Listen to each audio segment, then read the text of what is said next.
ब्रह्मा विष्णु महेश अजर अमर नहीं है।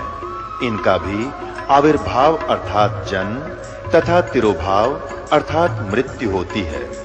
प्रमाण के लिए देखिए देवी भागवत महापुराण। ब्रह्मा, मैं, विष्णु और शिव ये तुम्हारी प्रभाव से जन्मवान है। हम तो जन्मवान है, हमारा तो जन्म होता है और मरते हैं, नित्य नहीं है, हम अविनाशी नहीं है। फिर इंद्रादि दूसरे देवता नित्य किस प्रकार हो सकते हैं? कृपया अवश्य सुनिए जगत गुरु तत्वदर्शी संत रामपाल जी महाराज के अमृत वचन।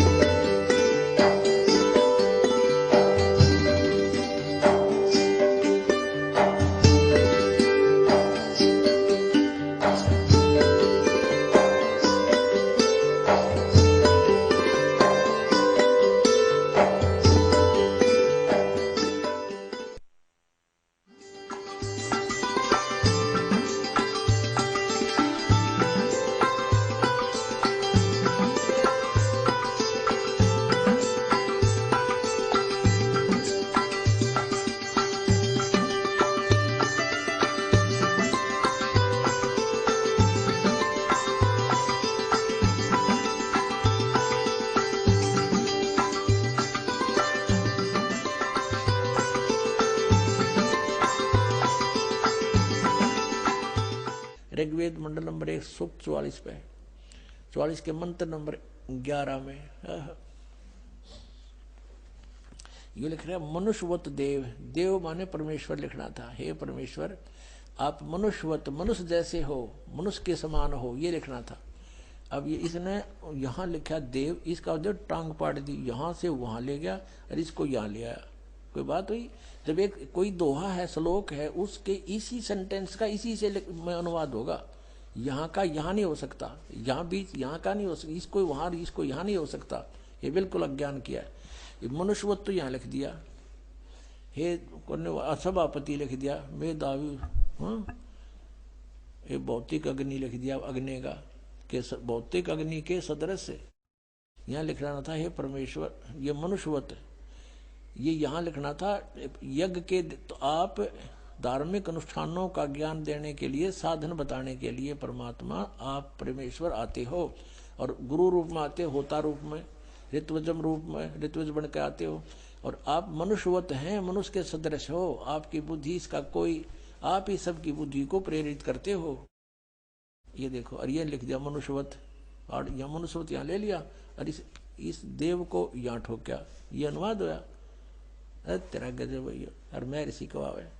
इसे से बहुत प्रमाण है, लेकिन कहते हैं समझदार को संकेत ही बहुत होता है।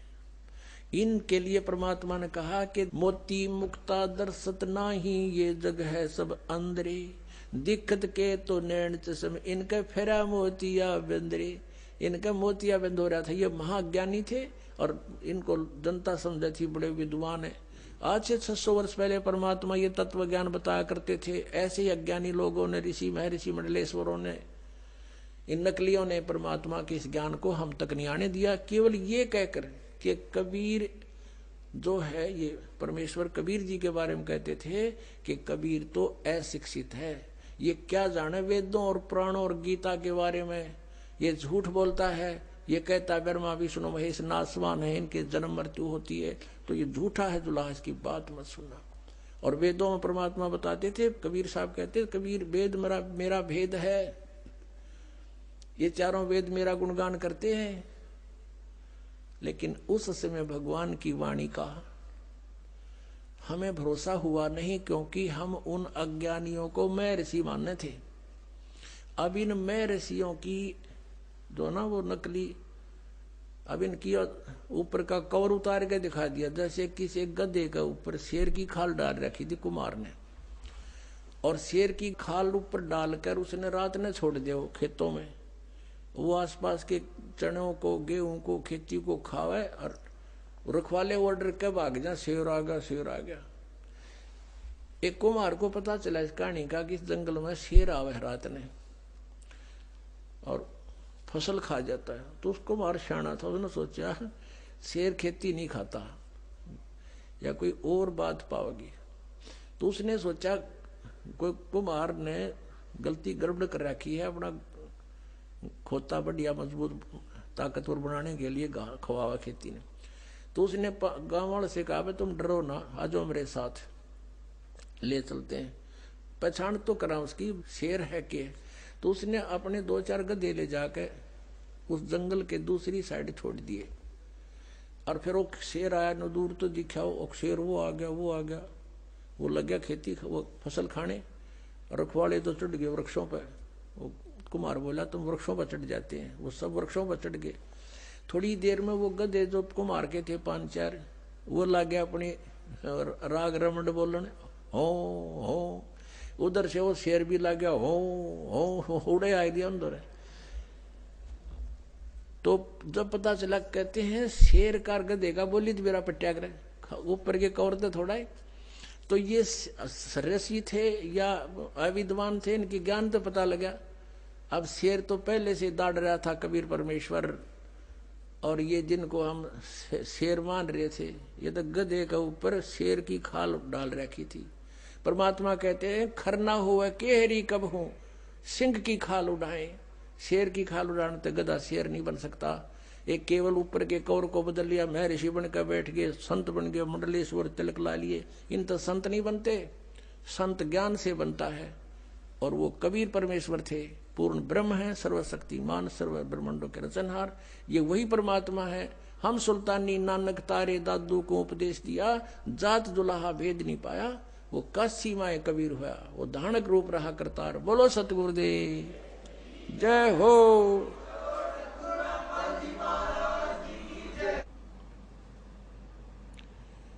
परम पिता परमात्मा पूर्ण ब्रह्म सर्व सृष्टि रचनहार कबीर परमेश्वर जी की असीम कृपा से आप पुण्यात्माओं को सत्संग सुनने का सुअवसर प्राप्त हुआ, और सबसे अच्छी किस्मत आप जी की है कि आपको परमात्मा ने शरण में ले लिया। आप कितनी पुण्यात्मा हो ये स्वयं को ज्ञान नहीं होता। आपके पुण्यों की, आपके शुभ कर्मों की जो जानकारी इस दास को है वो आपको नहीं है, क्योंकि ये दास परमात्मा के विधान से कुछ परिचित हुआ है। परमेश्वर ने अपनी महिमा आप ही बताई है। जब तक हमें परमेश्वर के द्वारा दिया गया ज्ञान नहीं मिला था, कोई भी संत, कोई गुरु कुछ भी हुआ बाई बकता था, कुछ भी ज्ञान सुनाता था, हमें अच्छा लगता था। जब से परमेश्वर के इस तत्व ज्ञान रूपी इस टॉर्च का प्रकाश हमें मिला है, उसके बाद हमें इसके रोशनी में पता चला कि ये सब हुआ बाई बक्या करते थे। तो परमात्मा के इस ज्ञान से पता चला है, परमेश्वर ने स्वयं आकर बताया है कि लख बर सूरा जूझ ही लख बर सावत दे, लख बर यति जहान में तब की तो सतगुरु शरणाली। इसके साथ साथ एक और बताते हैं भगवान कि गोरख से ज्ञानी गणे और सुख दे जति जहान, सीता सी बहु भारिया संत दूर स्थान। परमेश्वर ने बताया है कि बहुत बड़े विद्वान भी मिल जाएंगे, धारावाहिक प्रवचन करने वालों की भी कोई कमी नहीं मिलेगी। परमात्मा ने अपनी वाणी में बताया कि ज्ञानी कोट अनंत हैं, श्रोता कोट अनंत और वक्ता कोट अनंत हैं, बिरले साधु संत। तो पुण्यात्माओं, परमेश्वर ने बताया कि सीता जैसी पतिव्रता बहनों की कमी नहीं, औरतों की कमी नहीं, बहुत मिल जाएंगी। सुखदेव जैसे यति पुरुष भी बहुत होंगे। गोरखनाथ को परमेश्वर का ज्ञान, परमेश्वर से ज्ञान प्राप्त हुआ था। हमारे अंदर एक सबसे बड़ा अवगुण ये भी है कि हम कृतघ्नी भी पैरेलल चलते हैं, कृतघ्नी तुरंत हो जाते हैं। गोरखनाथ जी को परमात्मा से ज्ञान हुआ, उसके बाद स्वयं ही वक्ता बन गया और इस परमात्मा से प्राप्त ज्ञान को जगह जगह सुनाकर और बहुत बड़ा विद्वान सिद्ध हो गया। परमात्मा कहते हैं गोरख से ज्ञानी गणे और सुखदेव जति जिहान, सीता सी बहु भारिया, ये संत दूर स्थान, संतों के घर बहुत दूर है। इस तरह की फोकट महिमा तो बहुत किस किस की ना जाने कितनों की होंगी, लेकिन ये तत्व ज्ञान मिलना और परम संत की शरण मिलना, पूर्ण परमात्मा की जो शरण मिलना, ये तो बहुत युगों पर्यंत कभी दाव लगता है। ये आपका दाव लगा है। अब इस मार्ग को आपने सफल बनाना है। परमात्मा की शरण मिली है, आप बहुत पुण्यकर्मी प्राणी हैं। पुण्यात्माओं, परमेश्वर स्वयं आते हैं, अपनी जानकारी आप ही बताते हैं।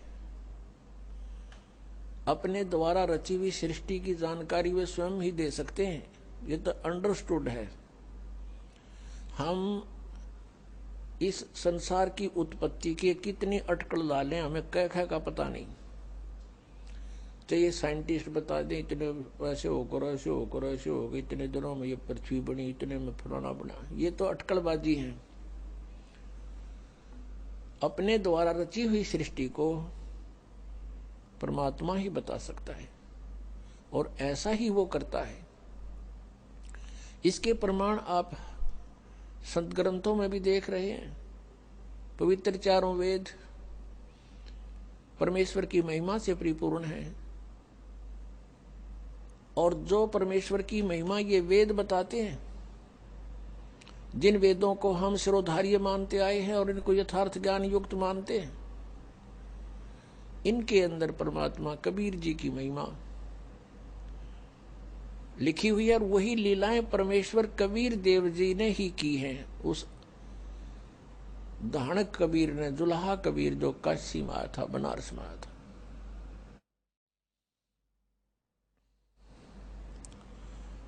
तो वो परमात्मा आके बताते हैं, मानुष जन्म दुर्लभ है, मिले न बारंबार, तरवर से पत्ता टूट गिरे, वो बहुर न लगता डारे।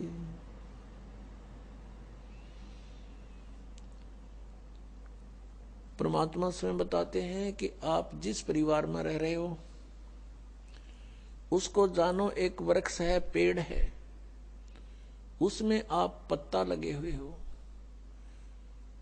और जिस समय वो पत्ता टूट कर गिर जाता है पुनः स्थापित नहीं हो सकता। ऐसे ही एक परिवार का सदस्य जिसकी मृत्यु हो जाएगी वो पुनः वहां नहीं रह सकता, नहीं आ सकता उसी स्थिति में। तो पुण्यात्माओं, परमात्मा याद दिलाते हैं,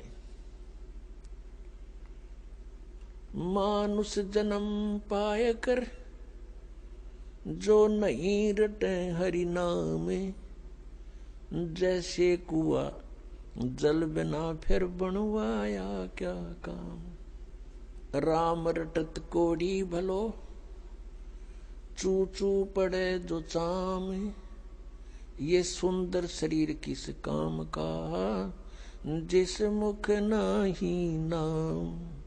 कबीर जिव्या तो आए भली, जो रटे हरि नाम, नहीं तो काट के फेंक दियो, यो मुख में भलो ना चाम।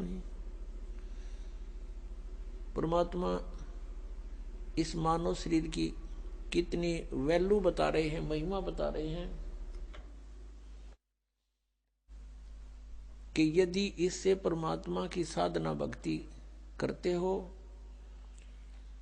तो ये मानव शरीर जी रहे हो, मानव जीवन जी रहे हो, मानव शरीर का तुम सदुपयोग कर रहे हो। और परमात्मा यहां तक बता रहे हैं कि इस मुख में, इस जीव्या की केवल एक आवश्यकता है, भगवान के गुण गाने की। इसके अतिरिक्त यदि हम भगवान की साधना इससे नहीं करते हैं, गुणगान नहीं करते हैं, तो इसको कहते ये मुख में चाम अच्छा नहीं। इससे अच्छा तो इसे न काट के फेंक दे। अपने आत्माओं, ये परमात्मा ये नहीं कहते कि इसको काट दो, इसका सदुपयोग करो। यदि हम परमात्मा के गुणगान नहीं करते हैं तो इस जीव का के प्रयोग करते हैं कि तो झूठ बोलने पेट के लिए, किसी को ऐसा वचन कह देते हैं, जैसे कहते हैं परमात्मा कहते हैं हित पराई आत्मा और जीव बांध तलवार। एक तगड़ा व्यक्ति या उच्च अधिकारी किसी भी प्रकार से जो कुछ उससे शक्तिशाली है किसी भी तरीके से, और नीचे वाले यानी कमजोर व्यक्ति को ऐसे वचन बोल देता है, उसकी आत्मा रोती रहती है। और कहते हैं उस जीव्या ने तलवार का काम कर दिया, और एक अपने पेट के लिए यानी अपने रोजगार के लिए इस जीव ना जाने कितनी झूठ बोलते हैं, और वो सारे पाप कमावा। इसलिए परमात्मा कहते हैं राम रटत कोड़ी भलो, राम रटत कोड़ी भलो, चू चू पड़े जो चामे, ये सुंदर शरीर किस काम का, जा मुख नाही नाम। राम रटत दारिद्र भलो, टूटी घर की छान, वो सुंदर महल किस काम के, जहां भक्ति नहीं भगवान। राम रटत कन्या भली, साकट भलो न पूत, जैसे छेरी के गल में गल थना, जिसमें दूध ना मूत। परमपिता परमात्मा हमें ये समझाने की चेष्टा करते हैं कि काल भगवान ने सारी उल्टी रीति हमारे चिपका रखी है।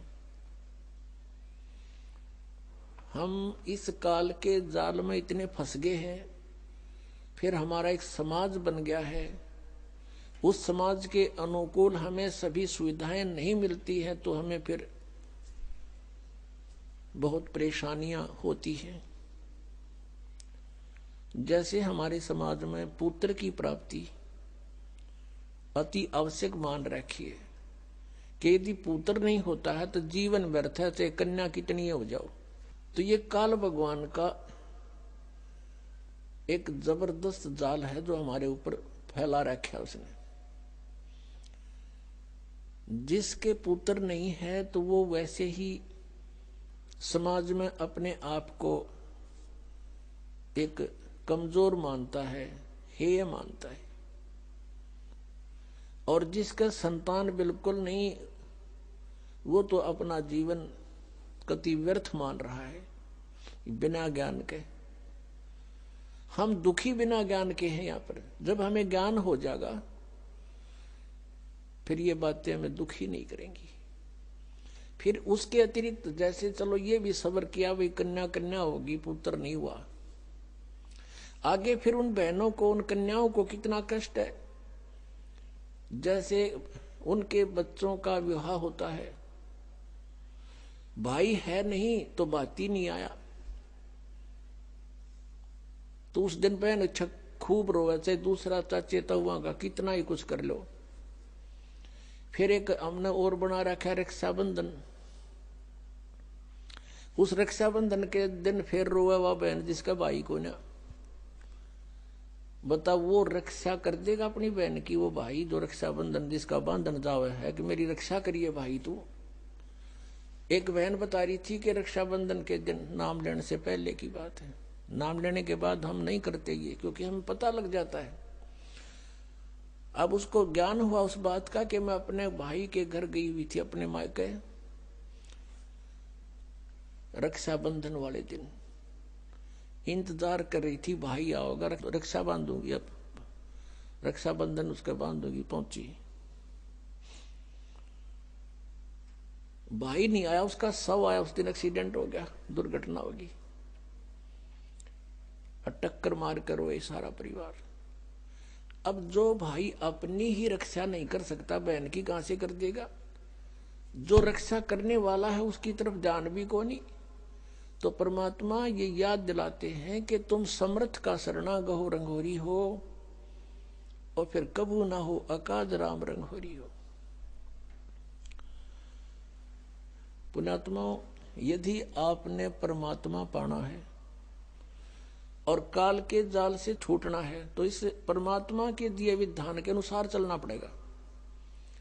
लोक लाज ना कीजिए निर्भय हो रहिए, ये मन संतों दीजिए तो गोविंद पाइए। बहु सागर जूनी जन्म हरिदास मिटावे, बहुर बहुर नहीं आवही फिर मुक्ता पद पावे। ऐसे हरिजन संत हैं संगत नियत की जय, इस झूठे जग की लाज में ना ही चत दीजिए। किसी भी संत का इतिहास देख लो, उन्होंने सबसे पहले यही कहा है कि लोक लाज मर्यादा जगत की तृण जो तोड़ बगावे, जब कोई राम भगत गत पावे। मीराबाई ने कहा था, सत्संग में जाना मेरा ना छूटेरी, सत्संग में जाना मेरा ना छूटेरी। हारी चाहे जड़ के मरो सन सारे, सत्संग में जाना मेरा ना छूटेरी। यानी हम अपने उद्देश्य पर इतने दृढ़ होंगे तब हम परमेश्वर के निकट पहुंचाएंगे। गरीबदास साहिब जी कहते हैं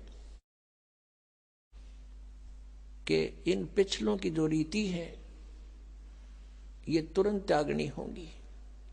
हमारे लिए सबसे बड़ी बाधक ये है, तो उनको हमें त्याग कर ही परमात्मा प्राप्ति होगी। तो पुण्यात्माओं, परमेश्वर का पाना बहुत आसान है। काल ने हमें इतना उलझा दिया, जैसे भी किसी के संतान नहीं है उसको ये कहा करते थे कि इसकी तो सुबह दर्शन भी ना होने चाहिए। नो कहा करते जिसका संतान नहीं है कि ले बता सुबह सुबह यू लाग गया न पूता माथे के। और वो भी महसूस करते थे कि अब ये सोच रहा होगा, ये करते हैं अभी भी ऐसा ही है। ये पुण्यात्माओं,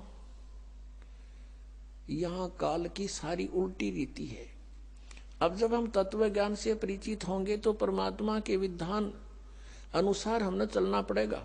लोकलाज की परवाह नहीं करनी होती। कबीर साहब कहते हैं, मात पिता सुख स्त्री आलस बंधु कान, और संत मिलन को जब चले ये अटकावे आण, इनका अटकाया अटके नहीं, और संत मिलन को जा कह कबीर सो संत है आवागमन नशा। मात पिता जैसे छोटे बच्चे हैं तो माता पिता जिनको ज्ञान नहीं वो बाधा करते हैं, और जिनके बच्चे बड़े हैं माता पिता चाहते हैं सत्संग की तरफ चलें तो वो बच्चे बाधा करते हैं। किसी की पत्नी बाधा करती है, किसी का पति बाधा करता है, कहीं बंधु कान यानी लोक लाज। तो परमात्मा कहते हैं कि इनका अटकाया अटके नहीं, इनका रोका रोके नहीं, और संत मिलन को जा कह कबीर सो संत है फिर आवागमन नशा। तो पुण्यात्माओं, सत्संग माने से ज्ञान होता है जैसे जिसके संतान नहीं है। परमात्मा के विधान अनुसार वो सबसे उत्तम पुरुष है यदि उसको भक्ति मिल गई है। नाम नहीं मिला तो फिर कोई दिक्कत को नहीं होते, संतान है या ना है। ये नहीं है कि जिनके कहना ये नहीं है कि जिनके संतान है वो निकम्मे हैं, नहीं। जैसा दृष्टिकोण समाज का था उसके विपरीत है परमात्मा का विधान। हम यहां पर एक दूसरे के साथ संस्कार वश जुड़े हैं, और जब भी जिसका संस्कार पूरा हो जाएगा तुरंत यहां से चला जाएगा, चाहे उसका कितना ही जरूरी आवश्यक कार्य शेष हो। आपको खूब पता है इस बात का। तो ऐसे किसी के पुत्र युवा मर जाते हैं। एक व्यक्ति ने अपना पुत्र पढ़ाया, खूब शिक्षा ग्रहण कराई उसको, और इंजीनियरिंग की डिग्री कर ली, और उसको पोस्ट भी प्राप्त होगी, नौकरी भी प्राप्त होगी। विवाह का समय रख दिया, विवाह से 3 दिन पहले एक्सीडेंट में मृत्यु होगी। अब इकलौता पुत्र था, अब क्या कहें, अब रो रहे हैं टक्कर मार के बेचारे। तो पुण्यात्माओं, ये सोचना पड़ेगा कि जिसका जितना समय, जिसका संयोग संस्कार जिसके साथ है उतना ही रह सकोगे, उससे ज्यादा नहीं। उससे ज्यादा यानी फिर हम ये आगे बताएंगे कि इस परमेश्वर कबीर जी की शरण में आने के बाद और पूरा ही परिवार मालिक के चरणों में लग जा, उसका तो कहना है कि नहीं तो जो लगेगा उसको राहत अवश्य मिलेगी। तो ये इस तरह की दुर्घटनाएं नहीं होंगी यदि नियम ठीक रखेंगे। जब लग हंसा हमरी आना, और काल लगे नहीं तेरा बाणा। जब तक, हे परमात्मा कहते हैं, हे जीवात्मा, जब तक तू हमारी मर्यादा में है तब तक काल का दाव नहीं लगेगा, काल का तीर नहीं लगेगा। परमात्मा की मर्यादा ये नियम है कि 100 वर्ष तक सतगुरु पूजा, एक दिन आन उपासी, वो अपराधी आत्मा फिर पड़े काल की फांसी। परमात्मा बता रहे हैं कि 100 वर्ष ये साधना कर रहे हो, हमने जो बता रखी है, और एक दिन आन उपासी, एक दिन आन उपासना कर ली, अन्य जो पूजाएं कर दी, तो कहते वो अपराधी आत्मा पड़े काल की फांसी। तो ये मर्यादाएं खंड नहीं होनी चाहिए। हमारे नाम को बहुत दृढ़ता से हमने नियमों का पालन करते हुए आगे बढ़ाना है। फिर देखना खेल मालिक के, तो जो निसंतान हैं उनका आगे कोई लेन देन नहीं है, उनका आपस में संस्कार किसी से शेष नहीं है। संत मत के अनुसार वो बहुत उत्तम आत्माएं हैं, यदि उनको ये मार्ग मिल जावे तो। अन्यथा तो फिर परमात्मा कहते हैं वो तो जो सत साधना नहीं कर रहे, वो तो से संतान है या ना है, दोनों एक जैसे। हाँ, जिनके संतान है वो भी बुरे नहीं, क्योंकि मनुष्य जीवन परमात्मा की भक्ति मिल गई, पूरा परिवार भक्ति करे, बच्चों को भी लावे शरण में। फिर उनके जो संस्कार हैं वो बहुत आसानी से हल्के होकर निमट जाएंगे, और ये अननेसेसरी चोट नहीं लागने दे भगवान। आयु बढ़ा देगा ये परमात्मा, ये समर्थ शक्ति है। और कोई परमात्मा जिनको हम भगवान मानते थे वो हमारी आयु एक्सटेंड नहीं कर सकते। जैसे हम भगवान विष्णु को समर्थ मानते थे, उन्हीं के अवतार श्री राम और श्री कृष्ण थे।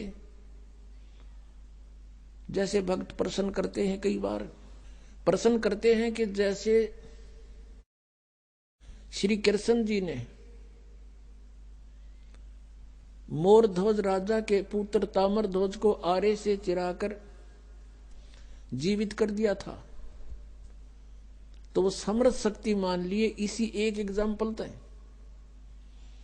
परमात्मा कबीर जी ने कहा, धर्मदास जी ने ये प्रश्न किया था, तो परमेश्वर ने कहा कबीर देव जी ने धर्मदास जी से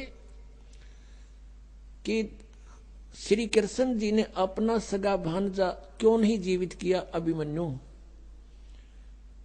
जब वो पहले दिन महाभारत के युद्ध में मारा गया था।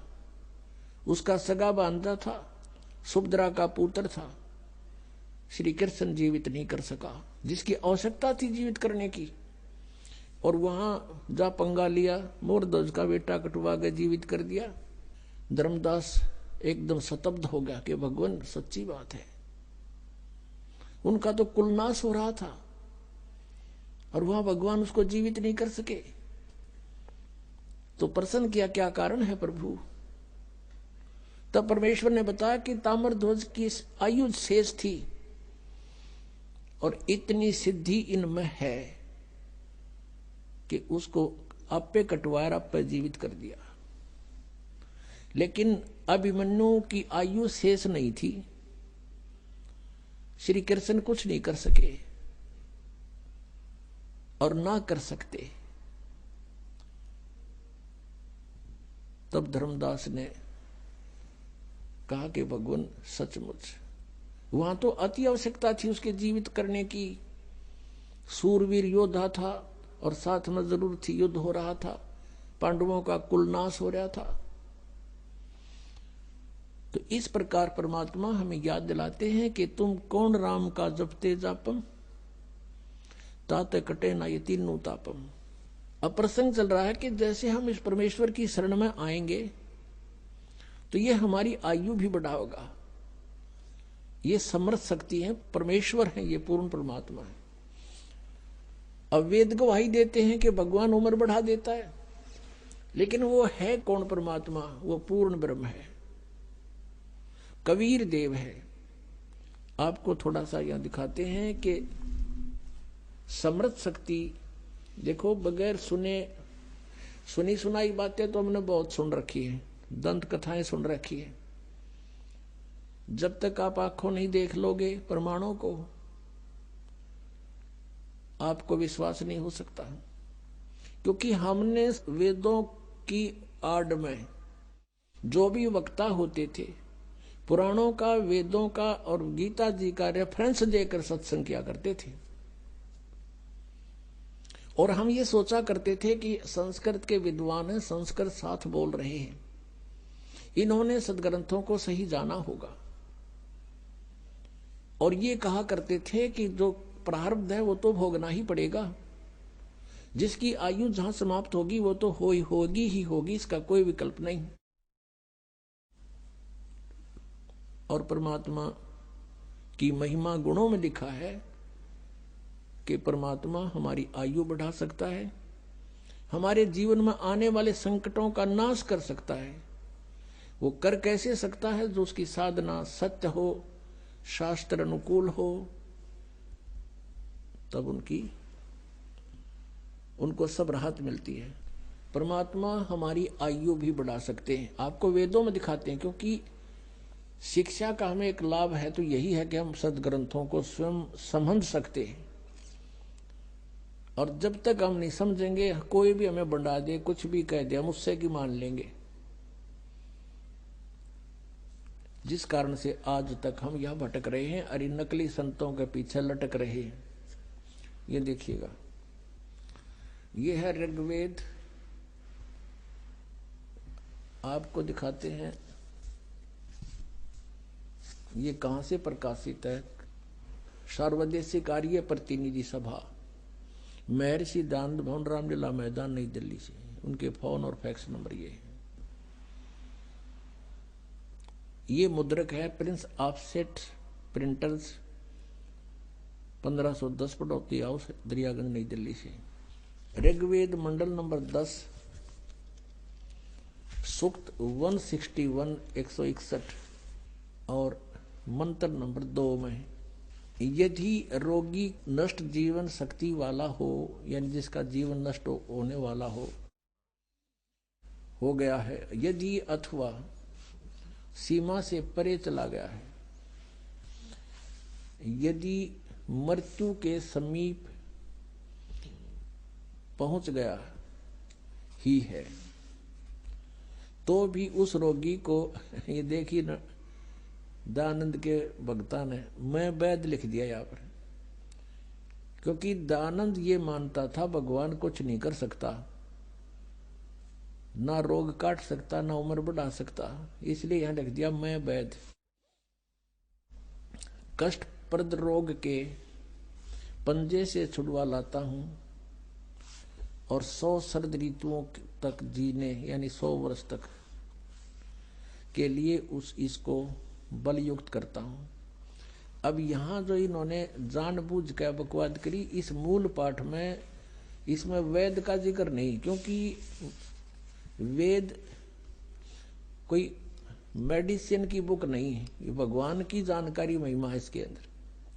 अब यहाँ तो ये लिख दिया, फिर परमात्मा कहते हैं चोर चोरावे तुंबड़ी, वो गाड्डे पानी में, वो गाड्डे हुआ ऊपर आवे ना, सच्चाई छानी ना है।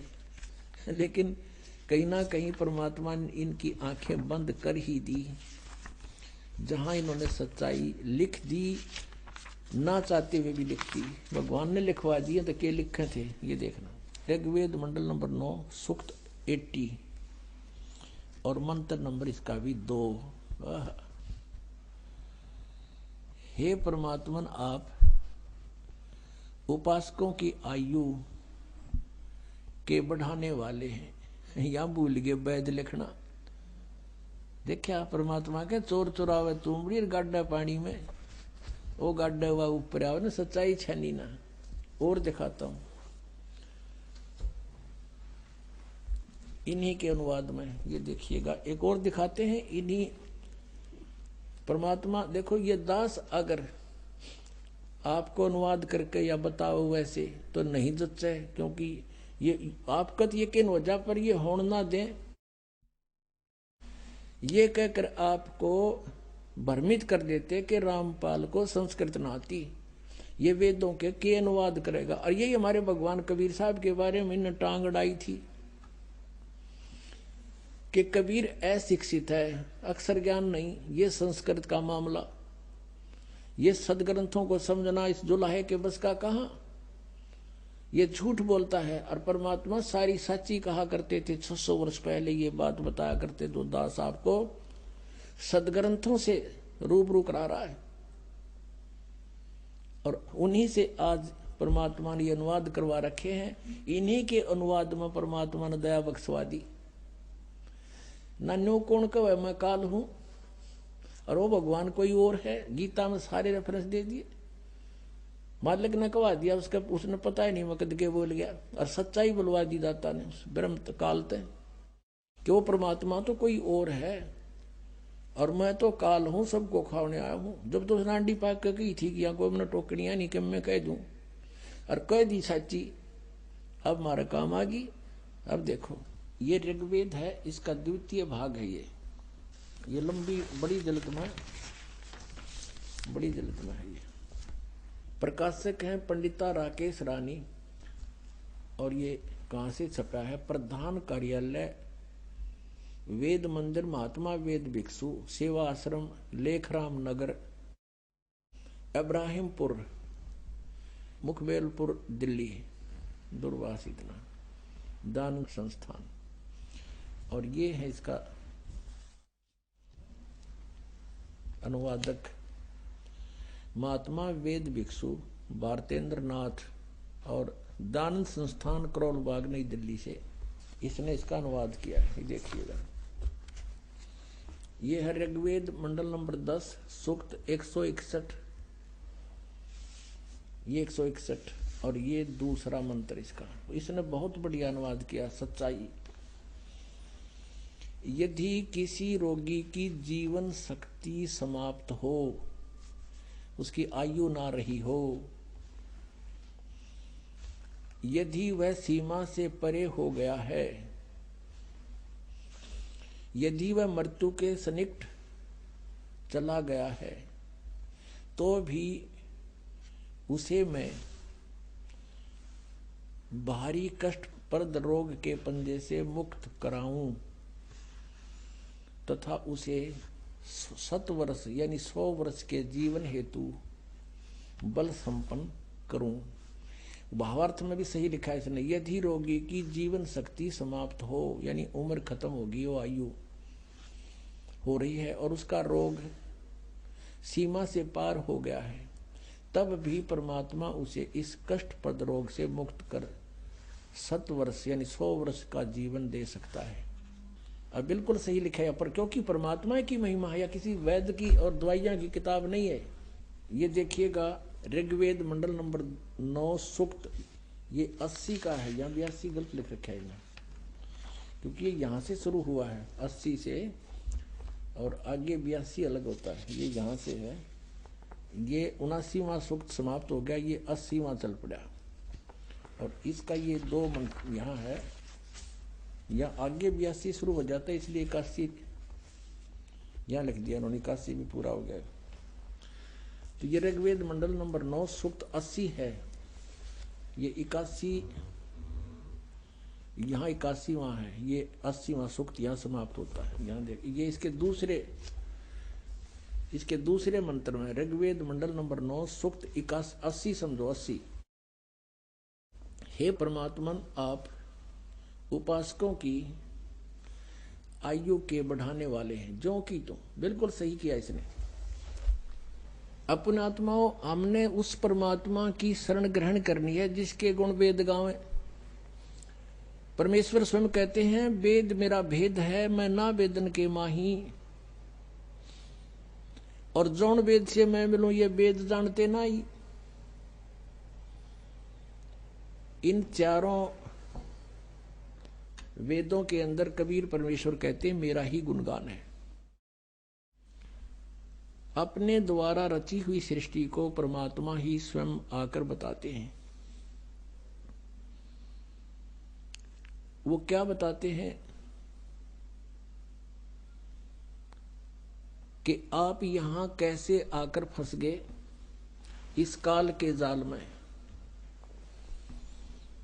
जब तक हमें ये बात गहराई से नहीं समझ में आवेगी कि हम कैसे काल के जाल में फंसे,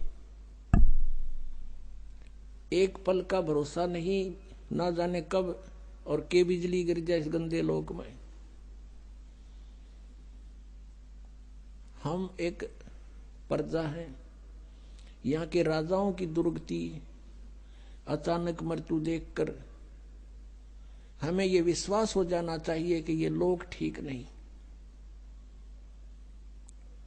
लेकिन हमारे ऊपर इतना प्रेशर है इस काल भगवान का, हम सोचने की ट्राई भी करते हैं तो हमें इतना टाइम नहीं, और जब ये मृत्यु हो जाती है टाइम में टाइम कुत्ता बन के सैर सपाटे कर, कदे इधर घूम रहा कदे इधर खकाठा रहा है, सारा दिन चैन नहीं। एक भक्त अपने मित्र से कहा करता कि आज सत्संग में चलेंगे। पहले दोनों मित्र थे, जब ये ज्ञान समझ में आने के उपरांत वो अपने मित्र से कहता है कि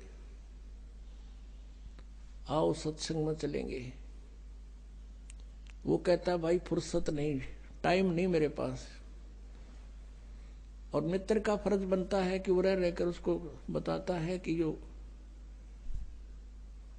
ये बाद में पछताएगा। रहकर वो जाता है, समझाने की चेष्टा करता है, आखिर में निष्कर्ष यही निकलता है, वो कह देता भाई मुझे फुर्सत नहीं, टाइम नहीं।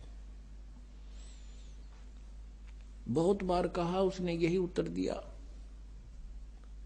एक दिन उसकी मृत्यु होगी, अनुपदेशी मित्र की। अब उसको ले जा रहे थे उठा के उसका अंतिम संस्कार करने के लिए। अब वो उपदेशी मित्र भी उसके साथ साथ चल रहा था और कह रहे थे राम नाम सत्य है, सत्य बोलो गत है। और वो कह रहा था आज भाई ने फुर्सत है। वो तो ये पूरा डायलॉग बोलने, जब वो एक बार कह दे आज भाई को फुर्सत है, दूसरे कहने लगे भाई तू नू ना बोले, इनका तो चोट लाग रही है, इनको तो इतना, इनका युवा व्यक्ति मर गया और तू मजाक की बात कर रहा है। नो बोला भाई मजाक की ना कर रहा, मैं रो हूं अब इसको। पहले मैं और ये मित्र थे, मैं इसने आधी रात को अर्धरात्रि ना के कह देता चल वहां चलेंगे सांग देखने, ये जब मेरे साथ हो लिया करता। और खोटे कर्माड़ा इसने 20 बार रोया मैं तू आजा मेरे साथ। मुझे भी ये कहता था कि तेरा तो दिमाग खराब हो लिया, मेंटल हो गया तू। छोटे छोटे बच्चे ये के नुए पड़ जाएंगे। अब पूछो इसके कौन पालेगा बच्चे? अरे तेरा गजब भैया। परमात्मा कहते हैं अपनी महिमा आप बताओ, हमें समझाओ। उस समर्थ की रीढ़ छुपाई। परमात्मा कहते हैं कि मां के गर्भ में उस परमात्मा ने तेरी परवरिश की, और उस समय ना तेरा कोई भाई था, ना बहन, ना माता की को भी उसका पता नहीं था तेरा बच्चा कैसे पल रहा है तेरे पेट में। अब वही बच्चा बाहर आते ही डेली आधा आधा किलो दूध पीने लग जाता है, और वहां कौन पहुंचा रहा था उसके लिए? चाहे कुछ भी सिस्टम किया, परमात्मा का जुगाड़ था सारा। और बाहर भी वही उसका संरक्षक है। अपने बच्चों को परमात्मा से जोड़ देना चाहिए, हमारा परम कर्तव्य है। जब ये बात समझ में आ जाती है, और जो बच्चे युवा हैं, माता पिता वृद्ध हो लिए, वो कुछ पुराने रंग में रंगे हुए हैं, तो कोशिश करें उनको समझाने की।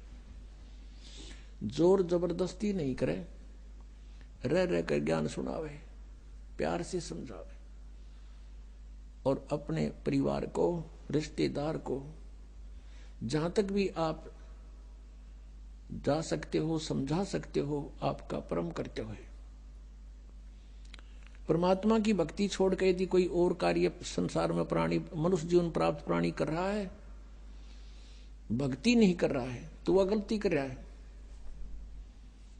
परमेश्वर की वाणी में लिखा है कि अगम निगम को देख ले, और बुद्धि विवेक विचार, उदय अस्त का राज मिले तो वे नाम बेगार। बेगार किसे कहते हैं? पहले समय में, आज से लगभग 40 वर्ष पहले, ये पुलिस वाले, इनके थानों में जो है ना व्हीकल नहीं हुआ करते, ये न्यू किसी ने पकड़ दिया करते। कोई टेम्पू वाले ने, कोई जीप वाला मिल गया, फिर उसने सारे दिन रेल बनाए रखते उसकी। ऐसे एक टेम्पू वाला पकड़ दिया, और उसको सुबह ले गए 6 बजे, और शाम रात ने छोड़ा 12 बजे। सारा दिन उसको, उससे अपने जो काम बस गए थे, कि रेड लगानी थी, कोई पकड़ना था, वो सब जगह ले गए उसने। और तेल भी उससे डाला अपने पैसों से, और अपना ही खर्चा पूरा किया सारा दिन। और एक पल पंजा टेक्या नहीं उसके टेम्पू का, उधर चलो उधर चलो वहां चलो। अगले दिन वो अपने उस स्टैंड पाया जहां वो सवारी ढोया करता। उन्होंने पूछा, भाई कल नहीं आया, क्या बात होगी? वो कह रहा था, मैं बेगार में फंस गया, कल बेगार में फंस गया। कल सुबह ले गए थे 6 बजे पुलिस वाले, रात ने छोड़ा 12 बजे, और 200 रुपये अपने पल्ले तला दिए। उस समय 200 रुपये तो आज के 20,000 थे, न सोच ले। तो वह बेगार थी, सारा दिन तो उसका न पहिया नहीं टिक्या की था, यानी मेहनत तो इतनी करी और खर्चा करते होया, इसको बेगार कहा करते हैं। आज कोई राजा बना है, कोई मंत्री, मुख्यमंत्री, प्रधानमंत्री, चाहे पृथ्वी का भी शासक क्यों ना हो, यदि वो भक्ति नहीं करता, वो बेगार कर रहा है, अपने पुण्यों का नाश कर रहा है, 1 मिनट की फुर्सत नहीं। परमात्मा कहते हैं, 3 लोक का राज जीव को जय कोई दे, लाख बधाई के करे जय नहीं नाम तेने।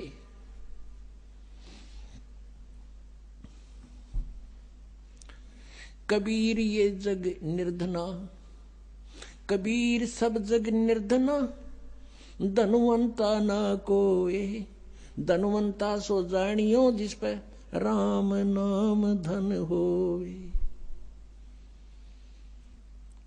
परमात्मा कहते हैं ये सारा संसार निर्धन है, ये धनवान नहीं है, और जिस आधार से तुम इसको धनवान मानते हो ये उसका है नहीं। परमात्मा कहते काया तेरी है नहीं, या कोठी कितने हो, या माया कहां से हो, चरण कमल में ध्यान राख, इन दोनों ने खो। या काया भी नासवान, या कोठी भी तेरी नहीं, या कार तेरी नहीं, फैक्ट्री तेरी नहीं, ये मन में पल्ला गांठ लगा ले, पक्की धारणा कर ले, फिर रहे कोठी में, शरीर में भी रहना जब तक इसका लिखा हुआ है मालिक ने, और दया करेंगे और बुढ़ा भी देंगे। यदि भक्ति करना चाहोगे तो फिर सब कुछ होते हुए भगवान की भक्ति अवश्य करना पड़ेगा। इतनी सी बात है। सारा कुछ कहकर लास्ट में भगवान यही कहते हैं कि मानुष जन्म पाके नहीं रटे हरि नाम, और जैसे कुआ जल बिना फिर बनवाया क्या काम। अब यदि मनुष्य जीवन पाकर हम भक्ति नहीं करते हैं तो जैसे कोई कुआ बना रखा है और उसकी बहुत बढ़िया कंस्ट्रक्शन भी कर रखी है और पानी उसमें है नहीं, जल है नहीं, तो यूजलेस है वह स्ट्रक्चर, कितना सुंदर बना रखा हो। ऐसे ही उसका नाम कुआ अवश्य है लेकिन गुण कुएं के नहीं। इसी प्रकार मनुष्य के जीवन की तुलना करते हैं परमात्मा के जो भक्ति नहीं करते वो जल रहित कूप समझो, यानी नाम मनुष्य है लेकिन गुण मनुष्य के नहीं।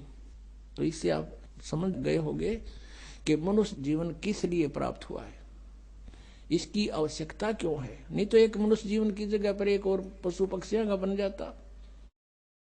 ना लाइट की जरूरत थी, ना बिजली बनानी, ना जहाज बनाने, कुछ भी जरूरत ना थी। मनुष्य जीवन की आवश्यकता परमात्मा पाने के लिए है और ये वैसे नहीं मिलता। मानुष जीवन दुर्लभ है, मिले न बारंबार, बहुत ही दुर्लभ है, तो इसका लाभ उठाना। अब मनुष्य जीवन पा करके हम परमात्मा का ज्ञान समझ सकते हैं, परमात्मा को पहचान सकते हैं। तो पुण्यात्माओं, सबसे पहले हमें यह जानना अनिवार्य हो गया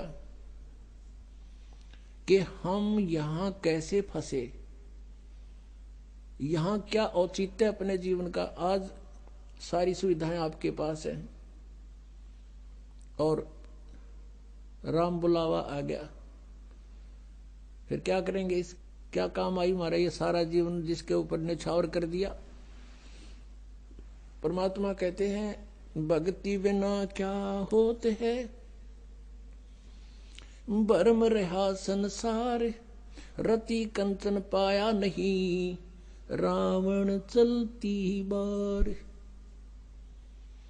सर्व सोने की लंका थी वह रावण से रणधीरम, एक पलक में राज बिराजी जम के पड़े जंजीरम।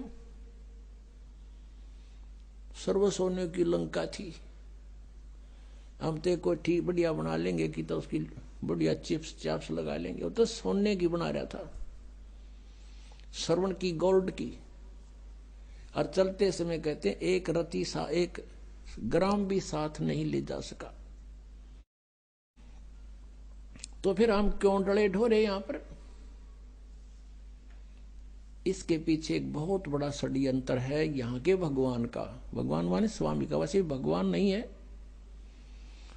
यहाँ के मालिक का। अब जो परमात्मा की डेफिनेशन, परमात्मा की संज्ञा, उपमा, वो यहां सब पर लागू हो जाती है। वो अपने को फिर सभी स्वामी, भगवान, मालिक कवान लाग जाए। जैसे कोई अधिकारी है उसको भी साहब कहते हैं, और जो मंत्री है वो भी साहब कहलाता है, मुख्यमंत्री साहब, प्रधानमंत्री साहब। तो यहां कहने का भाव यह है कि ये भगवान नहीं है, ये इनका सतर दूसरा है भगवान का, इस काल का,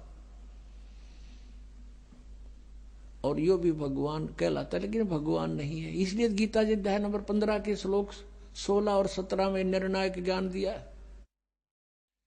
16 श्लोक में कहा है कि सरपुरुष और अक्षर पुरुष, इस संसार में ये दो पुरुष, दो प्रभु प्रसिद्ध हैं। इन दोनों के अंतर्गत जितने भी प्राणी हैं वो तो नाशवान हैं, और जीवात्मा किसी की मरती नहीं, और ये दोनों भी नाशवान हैं। इसलिए 15वें अध्याय के गीता जी के 17वें श्लोक में कहा है कि उत्तम पुरुष है तू अन्य परमात्मा इति उदाहरते। उत्तम पुरुष, पुरुषोत्तम, श्रेष्ठ प्रभु, श्रेष्ठ परमात्मा तो कोई और है, इन दोनों से न्यारा है, सर पुरुष और अक्षर पुरुष से।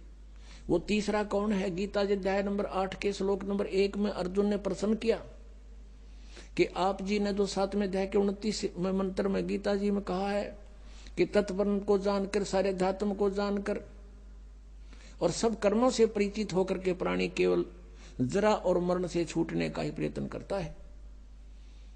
उस तत्परम को जानने के बाद एक व्यक्ति यहाँ के संसार की किसी वस्तु की डिमांड नहीं करता। अपना जरा माने बुढ़ापा, वृद्ध अवस्था एक कहर है इस जीव के ऊपर। और फिर बहुत इससे बुढ़ा, क्योंकि हम सारा सांग जोड़े बैठी से राजी हो रहे, अपना सारा कुछ हर 1 मिनट में मृत्यु होगी, इससे बुंडी और के बनेंगे अपने साथ। तो कहते हैं जिसका यह बात समझ में आ गई तत्परम, वो तत्परम कौन है? अर्जुन पूछा है क्यों कौन है तत्परम? वो परमात्मा कौन है?